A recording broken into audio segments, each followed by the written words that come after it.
جارێ باخچەی نەسەرۆکی حکوومەتە نەسەر و کۆمارە لە حزبێکی ئۆپۆزیسیۆنە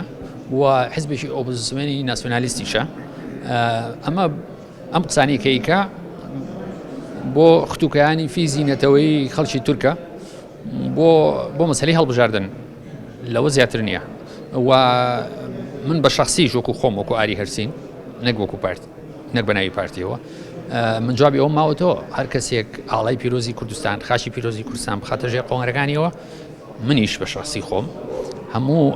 هەرچی ئاڵا و مقەدەسات و نەخشەی وڵاتەکەی هەیە من ژێی خەمبژێر پێڵاوکەن ئەم دەوڵەتەی کە تۆ باسیەکەی یەکێکە لە بەقووەترین هێزەکانی ناتۆ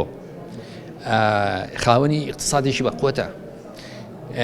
خاوەنی کوالیسیۆنێک یعنی هاوپەیمانیشی بەقووەتە لەگەڵ ئەوروپا لەگەڵ رووسیا لەگەڵ ئەمریکا لەگەڵ ئیسرائیل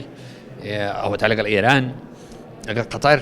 بۆیە ئەم بەڕۆبوونەوە لە بەڕۆبوونەوەی لەفزی زیاتر یان دیپلۆماسی زیاتر هیچ شتێکی تر هەڵناگرێ تۆچی چەک هەڵەگری بەرامبەر بەچەوە دوای بۆچی چەک هەڵگری بۆ مشاکلی سیاسی چۆن بە چەک هەڵەکرێ بە چەک هەڵ ناکرێت هیچ کەسێک نەک سیاسەتمەدارێکی تورک هیچ کەسێک ناتوانێت ئینکاری هەوی قەومی کورد بکە هیچ کەس